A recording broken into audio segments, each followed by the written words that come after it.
ഈ രാജ്യത്തിന് മുഴുവൻ മാതൃകയാകുന്ന, രാജ്യം മുഴുവൻ അത്ഭുതത്തോടുകൂടി നോക്കിക്കാണുന്ന ഒരു നിയോ കേരള മോഡൽ. അതാണ് UDFന്റെ വാക്ക്.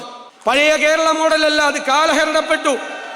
ഗുഡ് ഗവേണൻസ്, സദ്ഭരണം, കൃത്യമായ ഇടപെടലുകളിലൂടെ സാധാരണക്കാരന്റെ വിഷയങ്ങൾക്ക് പരിഹാരമുണ്ടാക്കി കേരളത്തിലെ ഈ സെക്രട്ടേറിയറ്റ് ഭരണസിരാ കേന്ദ്രം ഇന്ത്യയിലെ നമ്പർ 1 എഫിഷ്യന്റ് സെക്രട്ടേറിയറ്റ് ആക്കി മാറ്റി.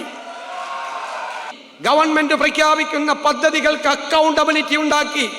ആ അക്കൗണ്ടബിലിറ്റിയെ നിയമവൽക്കരിച്ച് സ്വകാര്യ സംവിധാനങ്ങളെയും കോർപ്പറേറ്റ് മേഖലകളെയും പോലും വെല്ലുന്ന എഫിഷ്യൻസി ഗവൺമെന്റ് സെക്ടറിൽ ഉണ്ടാക്കിയെടുക്കുക എന്നതാണ് UDFന്റെ ലക്ഷ്യം. ഈ നാടിന് മുഴുവൻ മാറ്റമുണ്ടാകുന്ന തരത്തിൽ ഒരു വലിയ മാറ്റത്തിന് വേണ്ടിയിട്ടുള്ള തയ്യാറെടുപ്പോടുകൂടി UDF വരികയാണ്.